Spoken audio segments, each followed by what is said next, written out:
Okay folks, so let's start out this video with a little bit of a background story about me. So I grew up in a low income to poor household. My mother was a single parent with 2 children. My father moved off and did not pay child support. And my mom worked so hard her entire life, but I remember specifically as a kid, what she would do is she would work her regular job, which was filling vending machines. And then as extra part-time work, she would do what, like when people had a paper route, she would substitute for them whenever they went on vacation.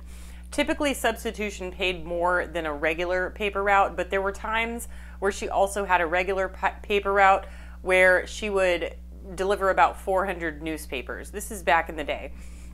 Some of my best memories as a child were helping my mom. When I was 8 years old, she had this old Jeep Cherokee with a big hitch ball on the back. And she would pay me like $10, which was a lot to me back then, and I didn't know that I was totally getting ripped off, but whatever. It's okay, Mom. I forgive you.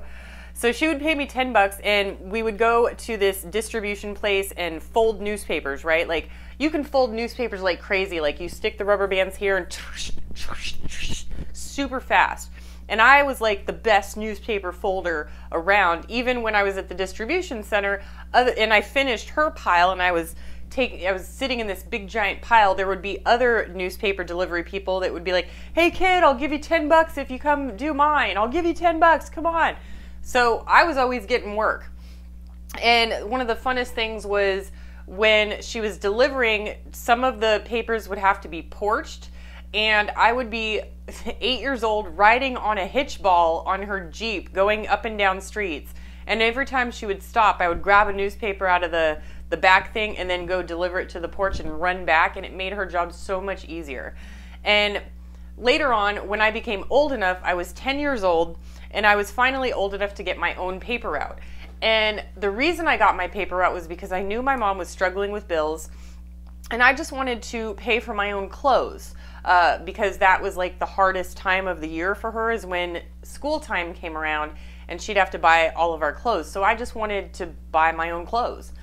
So what I did is I got a paper route at the age of 10, and I made $300–400 a month, which was a huge amount for a 10-year-old, and I only bought like $100 worth of clothes every year, so that money just kept accumulating. Here's what I didn't know as a child that I actually didn't even find out until my early 20s, and this is like one of my biggest, it can't be a regret because I didn't know. It can't really be a financial mistake because I didn't know I was making a mistake. But anyway, here it is. So I always thought that in order to have a 401k, you had to be 18 years or older. That's not true. I also thought that in order to have a Roth IRA, you had to be 18 years or older. Like somehow it's like a law that you can only have those. So here's the thing. A 401k is something that is offered by companies where they will automatically deduct the money from your paycheck, and it will go into a 401k that goes into investments in the stock market, and you get to choose which investments you want to do. The great thing about this is that income that they take from your check before you get your check is not taxed. So let's say you make $50,000 a year and you put in $10,000 a year into your 401k. So that means when tax time comes, the tax man thinks or shows that you only made $40,000 per year instead of that $50,000 a year that you really earned.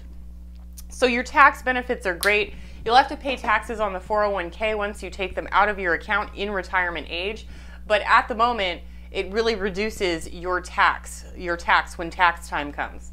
The other type of retirement is a Roth IRA. So right now, a 401k in the year 2021, you can put a maximum of $19,500 in it, and a Roth IRA has a maximum right now of $6,000. Those numbers are a little bit higher if you're in an older age bracket, like getting ready for retirement. They will put a higher dollar amount so that you can save more. So you're at $6,000 for your Roth IRA. I thought you had to be 18 to get both of these. You don't. You can be 10 years old and you can get these.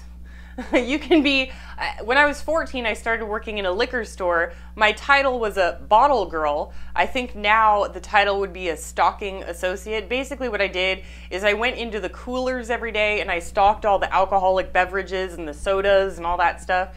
And I cleaned the shelves and I mopped the floors, that sort of thing. It was a really tiny liquor store. So anyway, these are the two options that you have that are tax beneficial. So tax beneficial, but it does not stop here. You can, and I didn't know this until my 20s, you can also put your money into an account that is not tax beneficial, but it still has all the options of a 401k and a Roth IRA just without the tax benefits. So you get a paycheck and you take home $1,000 a month. And let's say that you've already invested and you've maxed out your 401k, you've maxed out your Roth IRA, and you've got an extra $1,000. So you can take that extra $1,000 and you can go to any place you want. The big ones are Charles Schwab, Fidelity, and Vanguard. These are the most popular places that you can go, and you can go and do this at any bank, but right now online is like the easiest. You just go to fidelity.com, start an account, you transfer the $1,000 from your checking account into Fidelity, you put it into a Fidelity mutual fund that follows your S&P 500, Dow Jones Industrial, what have you, or same with Charles Schwab and Vanguard. Any of these you can take with your after-tax pay that you've already paid taxes on, and you can put them into these accounts. Now, they're not tax beneficial, so that means that you've already paid your income tax on the $1,000, and then once you invest them and you go to take the money out, you're going to have to pay your capital gains tax. But at the same time, this is what really changed my entire thought process about investments. If I were, if I could go back in time and I were 10 years old, what would I have done? So at 10 years old, a paper route's not going to give me a Roth IRA. It's not going to give me a 401k. I would have started a Roth IRA, and then after I hit that Roth IRA, I would have invested everything else I had in dividend stocks. A dividend stock is a stock of a company. So, and a lot of people think that dividend stocks are like some sort of special stock that you have to find and do all this research. You know what's really strange is that when I started getting into dividend investments, I didn't realize that the majority of companies that I was interested in purchasing, or stocks I was interested in purchasing, had some dividend to it. A lot of, like for instance, Target. Target has a dividend. You go and shop at Target, you got the big bullseye, you got Target. Okay, you know Target, the red store. It's kind of like Walmart except for people with manners. So Target has a dividend yield. I don't know what it is. I think it's like, let's just pretend it's 1.5%. I don't know what it is. I didn't look it up, I'm sorry. But if you go and you buy a stock of Target, I think it's like, I don't know, 130 bucks, whatever that is. So you go and you buy your $130 stock. A dividend, what they do is Target will pay you 1.5% of the stock that you purchase each year just by owning the stock. So if you've got a stock price of $130 and you're getting a 1.5% dividend yield, you're getting paid $1.95 a year just for owning the stock. And that does not mean that the stock is not going to go up in value. So let's say it goes up in value from $130 and now it's $160. So that's, your stock went up to $160. So if you go up to $160 and you're still getting that 1.5% yield, your payment goes from $1.95 to $2.40 a year. And they usually pay these quarterly. Some pay them quarterly, some biannually, and some annually. So you're going to go up to $2.40 a year. And what you have is an option with this. You can cash it out, meaning they'll just send you a check, or you can reinvest it into your stock. and it will help you grow shares. So if you have a share cost of $130, but you only have $2.40 from your dividend yield, you can still you're not going to get the $130 worth, but you can get a partial stock just by reinvesting that dividend. And believe it or not, those types of things really do grow over time. Had I known this when I was 10 years old, I would have bought, I don't know, I don't even know what I liked when I was 10. Coca-Cola. Coca-Cola's got a good dividend yield. I probably would have put it into like Hershey's chocolate. I don't know. Adidas. I still wear the same classic Adidas shoes I did when I was 10 years old. I'm wearing them right now. But I would have just chosen companies that I liked, and I would have bought, I would have taken $130 a month out of my $300 or $400, and I would have bought a piece of stock.